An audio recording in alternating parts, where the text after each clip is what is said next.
La aceptabilidad del riesgo de desastres según las ciencias sociales.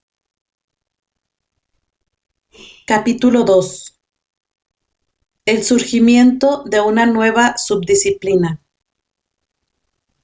Este capítulo presenta la preocupación pública por el riesgo proveniente de la tecnología que estimuló a diversas disciplinas a converger sobre el tema de la tolerancia pública de riesgos y esboza los orígenes de la nueva subdisciplina.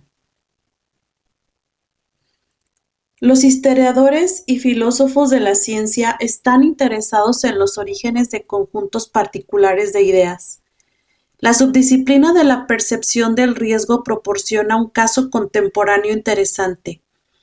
Hay razones para datar su origen en 1969, a raíz de la controversia que provocó el artículo de Shawn Starr, Social Benefit versus Technological Risk, en Science. La controversia dio lugar a conferencias de las que surgieron institutos de investigación y revistas. Estos dieron pie rápidamente al nacimiento de una nueva profesión y a una bibliografía considerable. La nueva subdisciplina no es sólo una entidad histórica definida, sino que sus procesos restrictivos y sus métodos preferidos le confieren una estructura y refuerzan sus canales de comunicación internos. Como cualquier otra disciplina, está equipada con dispositivos de criba que excluyen métodos o información incompatibles con el conocimiento que ella ha procesado ya. En los años 50, la comunidad nuclear y las industrias eléctricas esperaban que se les agradeciera la creación de nuevas fuentes de energía que aseguraran productividad, riqueza y salud al mundo. De forma gradual, se convirtieron durante los años 70 en el objetivo de una crítica pública hostil, cada vez más articulada. Los gobiernos, reconociendo sus dilemas políticos, y la industria, tratando de justificarse, preguntaron qué se podía saber acerca de las actitudes públicas respecto del riesgo. Definiciones del riesgo. La definición del riesgo ha sido naturalmente objetivo prioritario al desarrollarse las disciplinas especiales que estudian la percepción del riesgo. Las Naciones Unidas recomiendan dos definiciones divergentes para evaluar la toxicidad de los productos químicos. Inciso A, centrada en propiedades de pura probabilidad. Inciso B, centrada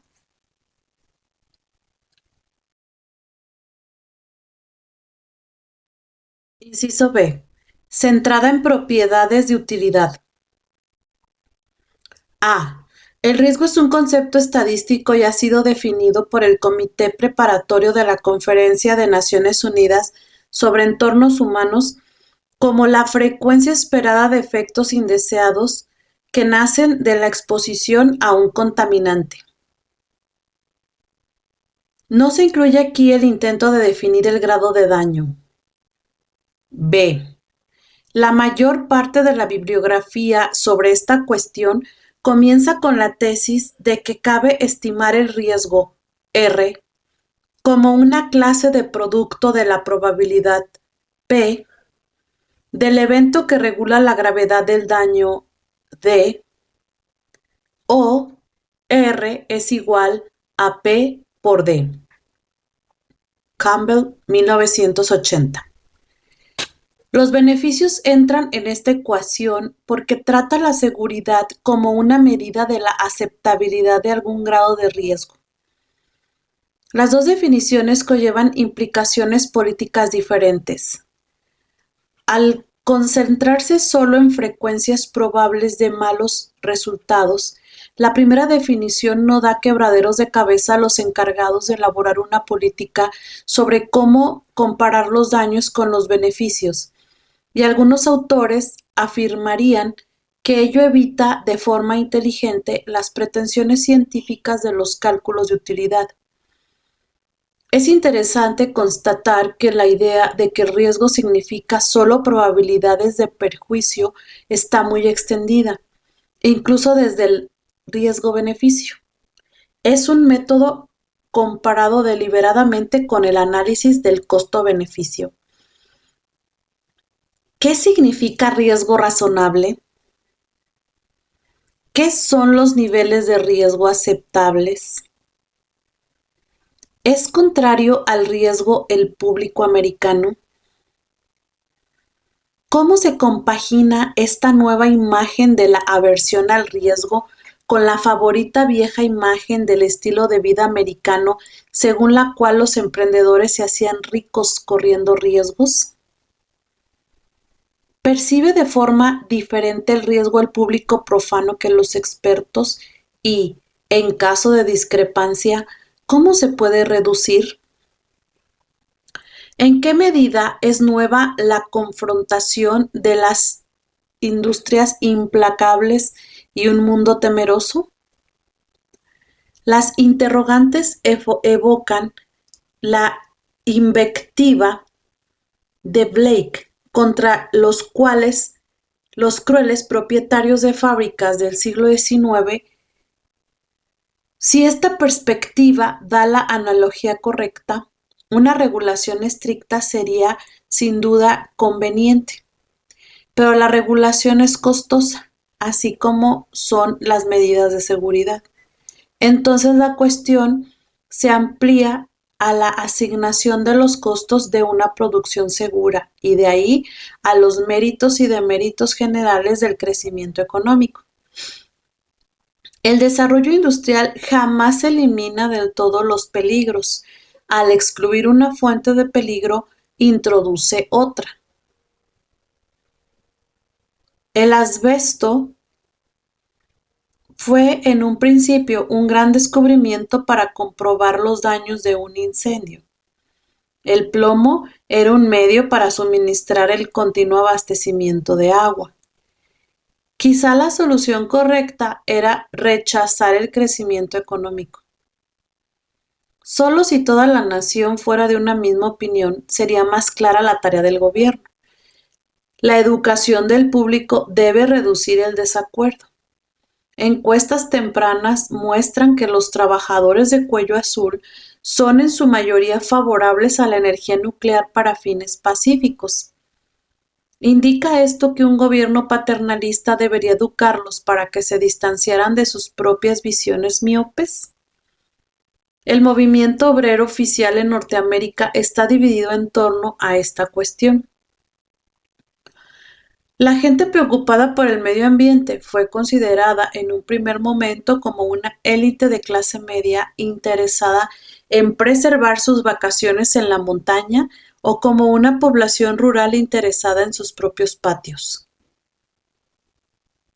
Conciencia pública de riesgos.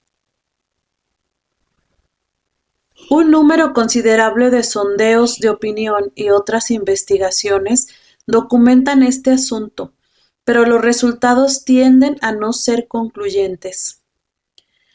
La reseña más consistente viene de la encuesta que Mitchell realizara para los recursos para el futuro, 1979.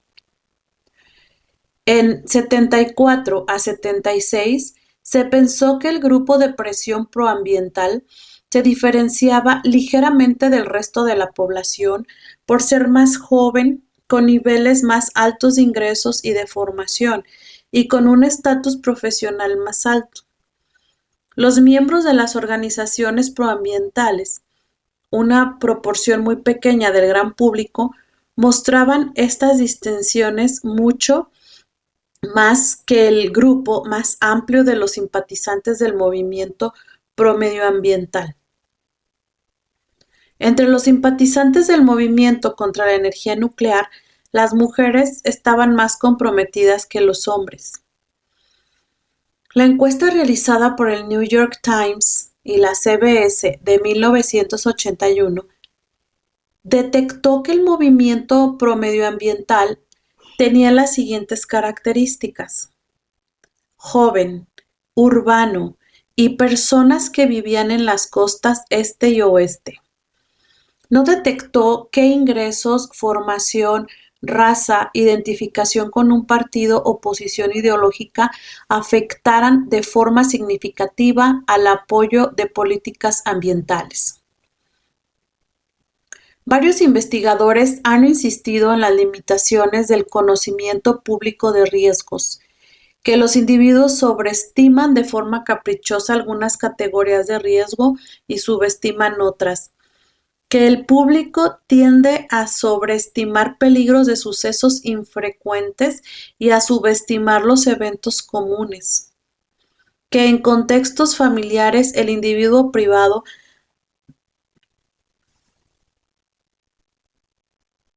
hace una estimación muy aproximada de riesgos, que los individuos tienden a ser optimistas acerca de las probabilidades afectadas por su propia conducta. Durante los años 70, el movimiento de crítica se difunde y consigue un amplio apoyo nacional contra los residuos nucleares y químicos, contra la inadecuada protección de las personas que trabajan con asbestos y contra la contaminación de la atmósfera y de las aguas. Movimientos paralelos aparecen en Europa y en Japón, pero en los Estados Unidos de América fue tan exitoso que consiguió parar el desarrollo de la energía nuclear.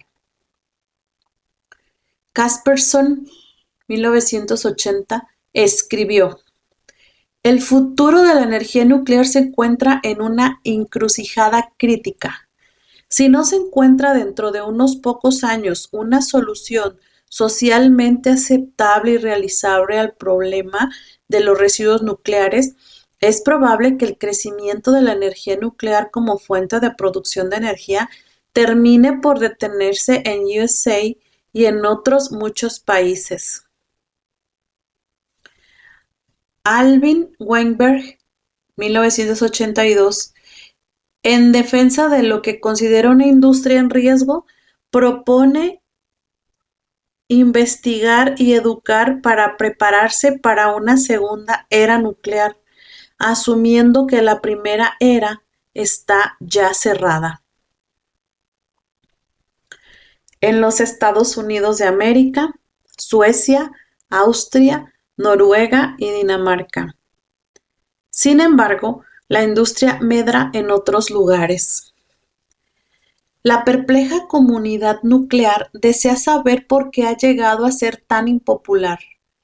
Para ellos el problema reside en una trágica diferencia entre una exagerada percepción pública de los peligros reales que acechan y los hechos científicos.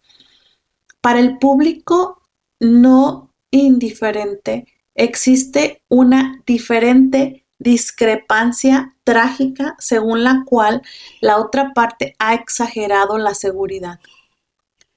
La nueva subdisciplina de la percepción del riesgo surge como respuesta a estas importantes preocupaciones y está constituida por tres disciplinas diferentes. 1. Hay la aproximación técnica que va del análisis del riesgo al análisis de la percepción. 2. Está la aproximación ecológica. 3. Se da la aproximación de la ciencia cognitiva. Sofisticadas teóricamente, pero ingenuas en el pensamiento social, cada disciplina transfirió solo una pequeña parte de sus métodos tradicionales al nuevo campo. 1. La contribución técnica asume que el público se compone de individuos aislados, independientes, que se comportan de forma natural como ingenieros. Ellos quieren conocer los hechos y estos hechos, una vez presentados con claridad, les convencerán de la inocuidad o riesgo de una propuesta. Hay que decir al público cuál es su carga normal de riesgo al cruzar una calle o al conducir un coche en la vida cotidiana, y qué riesgo adicional correrá si se sitúa en la vecindad de una central de energía nuclear. El riesgo está vinculado a veces en días o minutos descontados de la expectativa normal de vida, o en porcentajes fraccionados de varias partes de millón e ilustradas con gráficos. La comprensión acabará con el miedo. Riesgo-beneficio. Los ingenieros se sentían impacientes con las ciencias sociales. Los métodos utilizados en la tecnología para la identificación y evaluación del riesgo podrían extenderse a cuestiones de aceptabilidad social. El riesgo-beneficio era un método para interpretar el consenso contemporáneo sobre valores sociales. Starr, tomando de la economía el término preferencia revelada y buscando el origen de la actual distribución de riesgos a través de muchas actividades, pretendía mostrar que lo que es tolerado puede ser considerado como una distribución tolerable. Su primer ejercicio produjo algunos conceptos interesantes. 1. El concepto de límites de aceptabilidad. La aceptabilidad del riesgo aumenta con el incremento de los beneficios dentro de cierta escala. 2. Niveles naturales de riesgos. Parece que el público ignora riesgos situados por debajo del nivel de los riesgos naturales. 3. Los riesgos corridos de forma voluntaria son tolerables muy por encima del nivel natural de enfermedad, pero rara vez los corridos de forma involuntaria. 4. La discusión entre riesgos crónicos y catastróficos. Este artículo original y de gran influencia en la evolución de nuevas ideas que sentó los términos iniciales de la discusión de la percepción del riesgo, suscitó controversias sobre cómo los datos sostenían los análisis estadísticos. También se habló mucho de si conocer la diferencia entre la tasa de muerte causada por una tecnología y los niveles naturales de peligro influiría en las actitudes públicas. Para muchas personas, afirmaciones tales como que el riesgo anual de vivir cerca de una planta de energía nuclear es equivalente al riesgo de conducir un extra de 3 millas en un automóvil, parece ridículo porque no presta la consideración suficiente a las diferencias importantes existentes en la naturaleza de los riesgos provenientes de estas dos tecnologías. Poco se ha dicho sobre si el concepto compuesto abstracto de riesgo entra alguna vez en el pensamiento individual sobre la toma de riesgo, ni sobre la desigual distribución de riesgos a través de las categorías sociales. Starr está convencido de que es importante no permitir que la voluntad de la mayoría sea anulada por las minorías. Para una recensión imparcial de Starr, véase Slovic, Fixkov y Lichtenstein, 1979. Que los métodos cuantificados de evaluación de riesgo son altamente manipulables es algo tan conocido que aquellos no tienen la autoridad ni el peso objetivo que sus usuarios pretenden. Así, OSHA adoptó una línea dura y firme contra la cuantificación del riesgo, al menos para los carcinógenos en el lugar de trabajo. En las deliberaciones del Interagency Regulatory Liaison Groups Panel sobre evaluación del riesgo, todo el que haya leído a Self sobre las fantasías implicadas en la evaluación del valor de una iglesia normanda en el elaborado análisis de costo-beneficio empleado por la Comisión Roskill sobre el emplazamiento del tercer aeropuerto londinense, comprenderá que el ACB aplicado a normas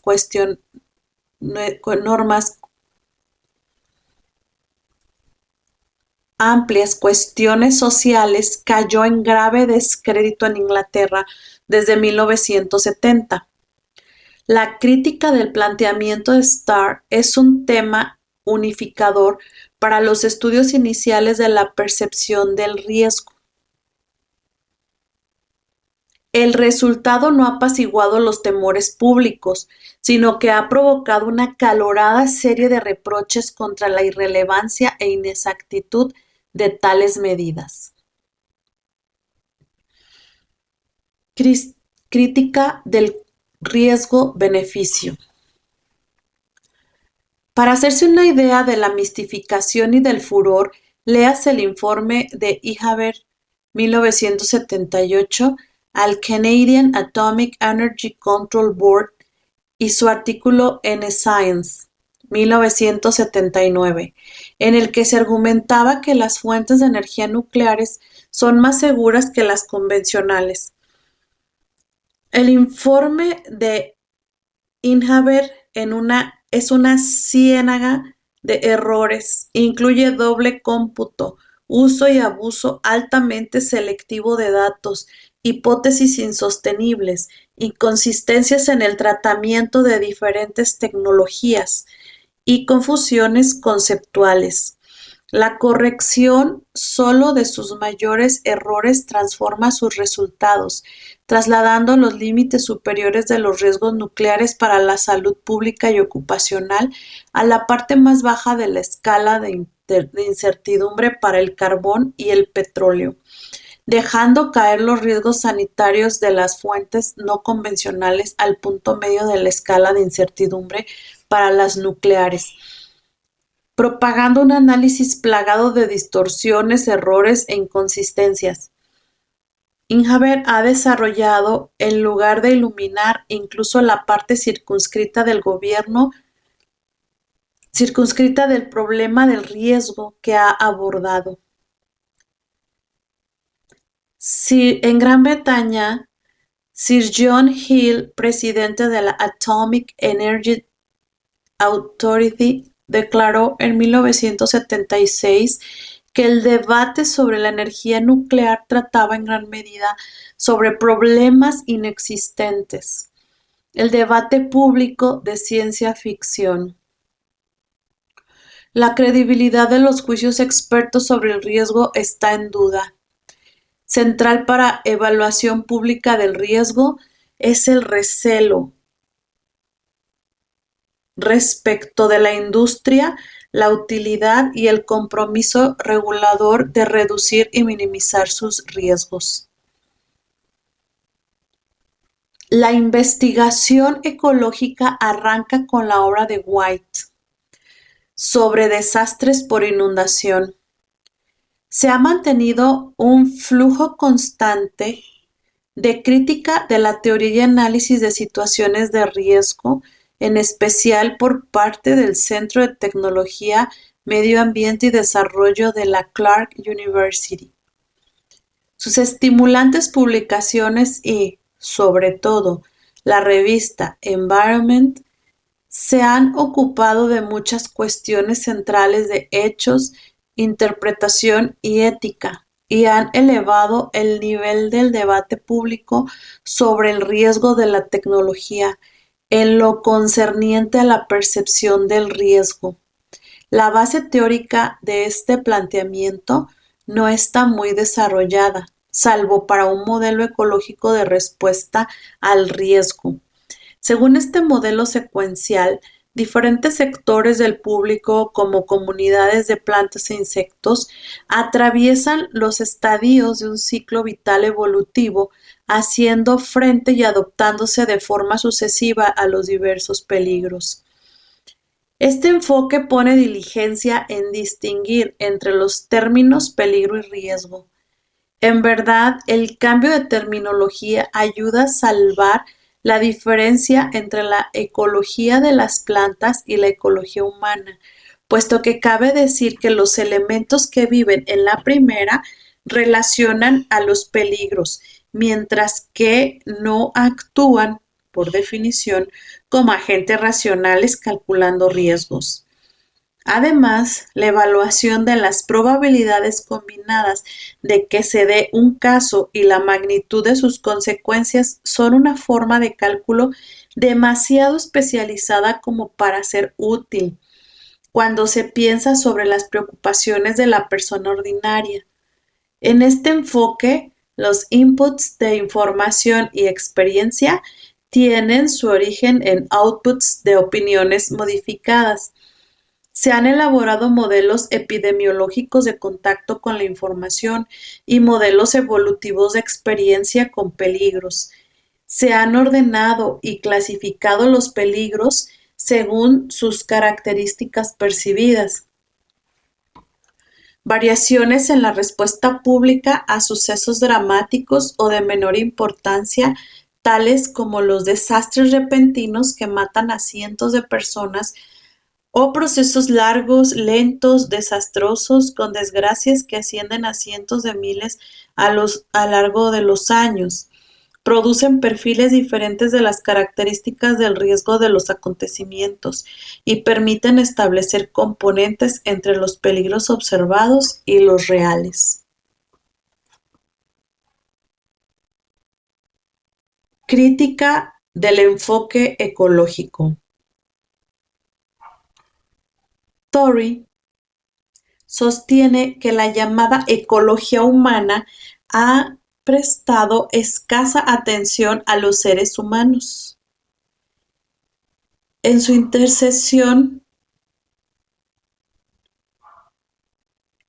recesión en The Environmentalist Hazard, Torrey critica duramente el libro en su conjunto.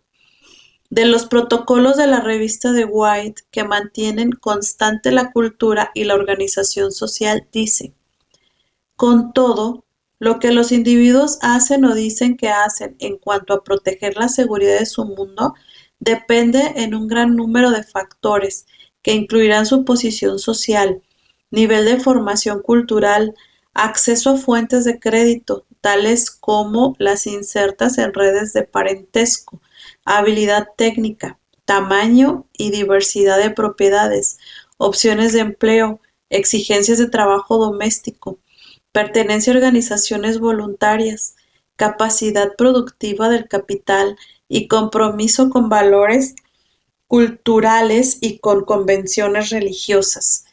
Como tales, las categorías ligadas a la cultura no entran en el diseño del estudio. Las unidades de análisis resultan ser meras colecciones de individuos en vez de muestras de sociedades. En consecuencia, negación de riesgos, reducción de riesgos o cualquiera de otras rúbricas mediante las que se otorgan los hallazgos en estas secciones representan nada más que toscas glosas. Las etiquetas no constituyen explicaciones y contribuyen poco a una comprensión de los procesos individuales y de protección. Uno desea saber, por ejemplo, cómo las opciones de afrontamiento dependen del rango social del individuo, de la popularidad, del estado civil, de los atributos de carácter, riqueza e inteligencia. Cómo se relacionan entre sí estos factores y por qué el peso de su comparación varía de una sociedad a otra o con respecto a diferentes tipos de peligro. Que las instituciones y los valores comunitarios dirigen de forma decisiva la vulnerabilidad humana hacia los desastres naturales y que articulan las modificaciones individuales y nacionales es axiomático. Numerosos científicos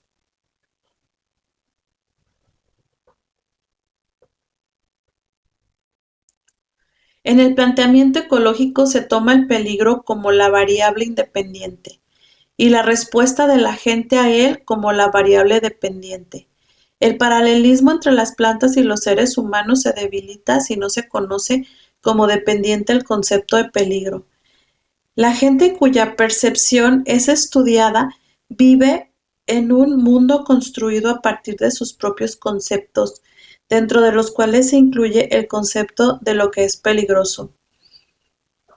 Ven forzados a distinguir con claridad el modelo de los analistas y el modelo de los actores sobre lo que acontece. El modelo de los actores cubre solo la teoría tribal acerca del mundo. El investigador, que está situado fuera de la cultura tribal, observa cómo los actores trazan una línea entre consecuencias y causas, comprobando si estas líneas en diferentes culturas ponen al descubierto el sesgo del modelo de los actores. La aversión al riesgo desde el interior del modelo de los actores del mundo. Trabajar solo dentro del modelo de los actores imparte un sesgo cultural, como ponen de manifiesto dos estudios importantes y tempranos sobre la aceptabilidad del riesgo, y tempranos sobre la aceptabilidad del riesgo, a pesar de su título of Acceptable Risk. Lawrence dice poco sobre la cuestión de aquella que hace aceptable el riesgo y trata también las posibilidades de riesgo como objetivas.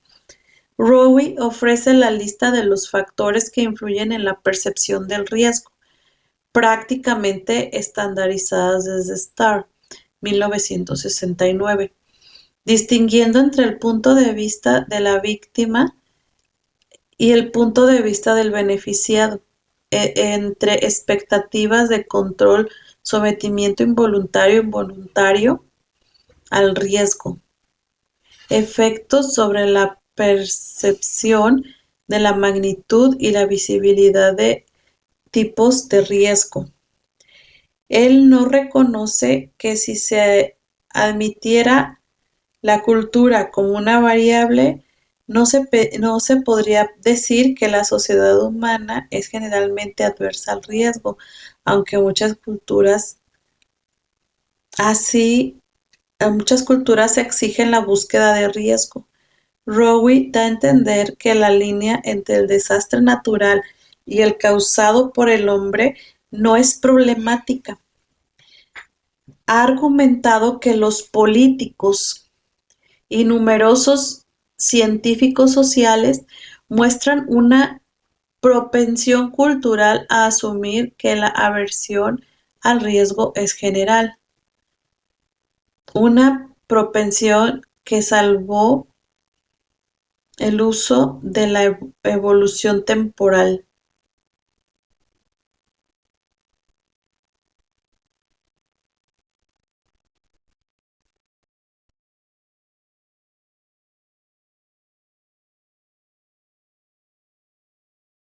Definir los peligros como causas reconocidas de muerte o pérdida, tanto tecnológicas como culturales, significa permanecer dentro de una definición cultural de las causas.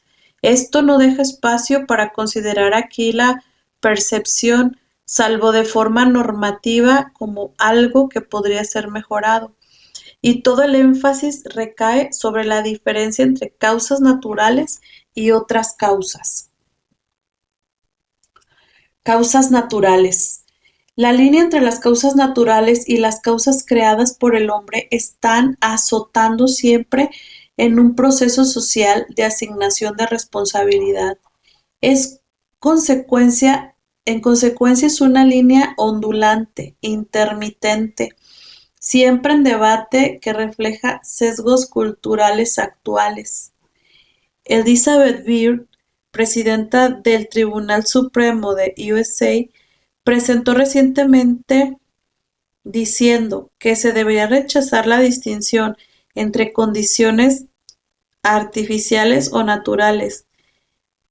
Hay una injusticia inherente en una forma que permite que los terratenientes escapen a toda su responsabilidad simplemente permitiendo que la naturaleza siga su curso.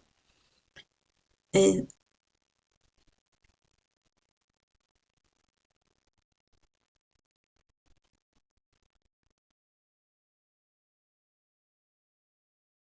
en este caso, una compañía que poseía tierras en Malibú rehuyó toda responsabilidad cuando un desprendimiento de tierras destruyó un hogar.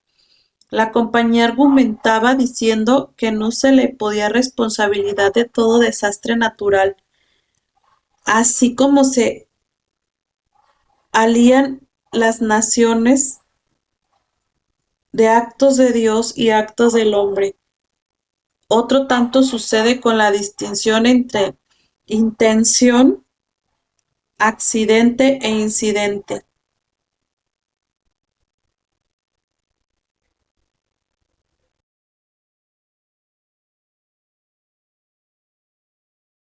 Burton, Cates y White, 1978, han sostenido siempre que los peligros son por definición fenómenos humanos, de igual manera Fishkov y otros, pero es más fácil decirlo que tomarlo en cuenta en el análisis consecuente.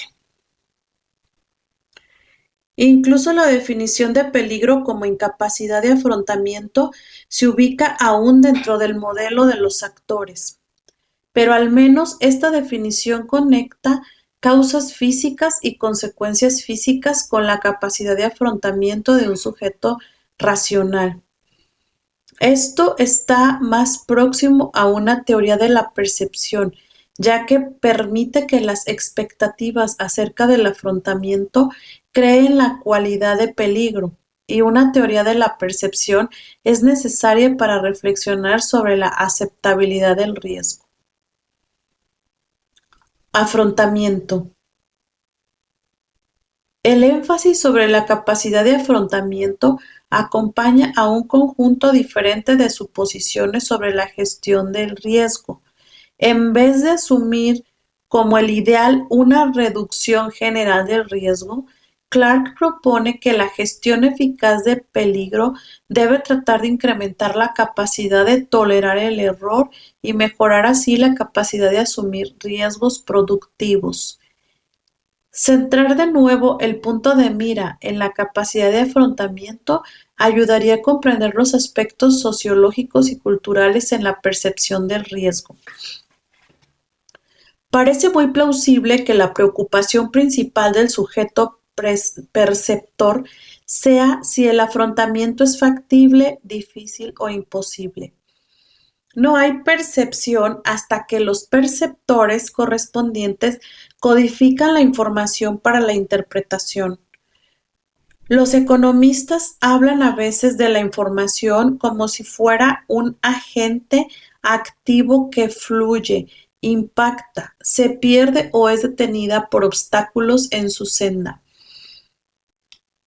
Una posesión que unos tienen y de la que otros carecen.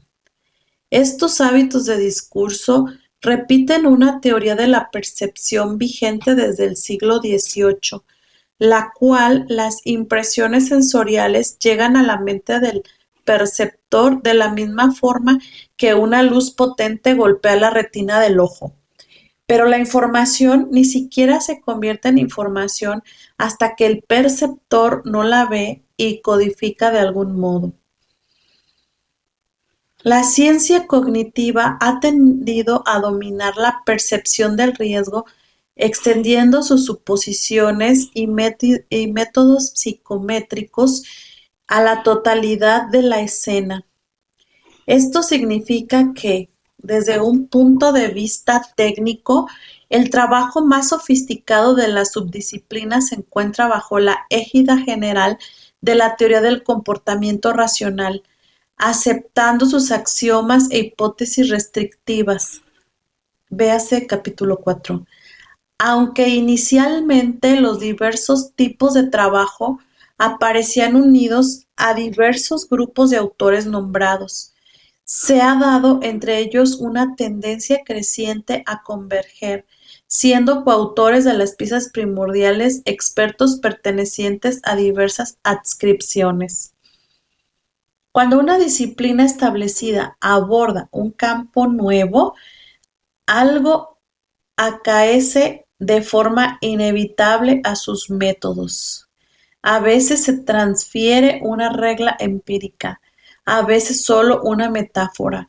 Los ingenieros dieron ese salto atrevido cuando aplicaron su método los, regular de trabajo a la aceptación pública del riesgo.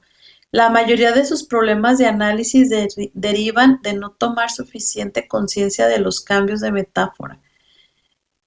La tolerancia de la fatiga física aplicada a una máquina significa algo bien diferente de la tolerancia humana de los insultos o adversidades. Asimismo, de la física aplicada a una máquina. Significa algo bien diferente de la tolerancia humana de insultos o adversidades, asimismo de las ideas de carga de riesgos y fatiga. Pero su ejercicio no es una mera fachada retórica, puesto que permanece fiel a las prácticas normales de la ingeniería, donde se revela que la intolerancia no deja funcionar. Los ingenieros no establecen diferencia alguna en el método tanto si agregan a las fatigas como un puente o como un sistema humano revelan que pueden soportar. Pero lo que ellos hacen no tiene mucho sentido por razones que reiteraremos en las páginas siguientes. Por contra, los biólogos que pasaron a la percepción del riesgo se enfrentaron con la dificultad opuesta. Quien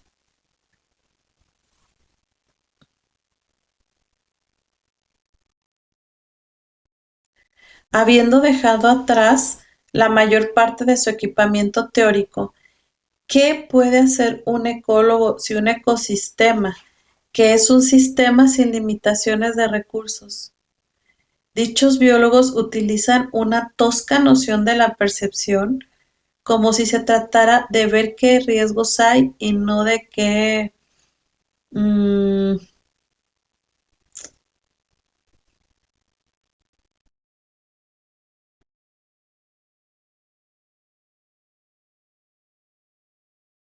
las propiedades de las plantas no se imponen por la fuerza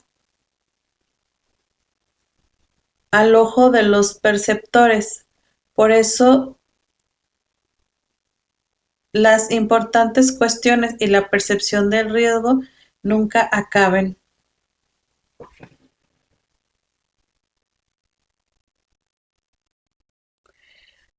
Analizarse con un inventario de los rasgos físicos de los acontecimientos, de su escala de daño, de su carácter repentino o de duración. La ciencia cognitiva merecerá nuestra consideración en los capítulos 3 y 4. La idea de racionalidad debe dominar el estudio de la percepción del riesgo. La idea del agente racional perceptor del riesgo debe basarse en el modelo de investigador racional. Ambos sienten la necesidad de buscar orden en este mundo. Ambos reconocen una inconsistencia, ambos evalúan la probabilidad.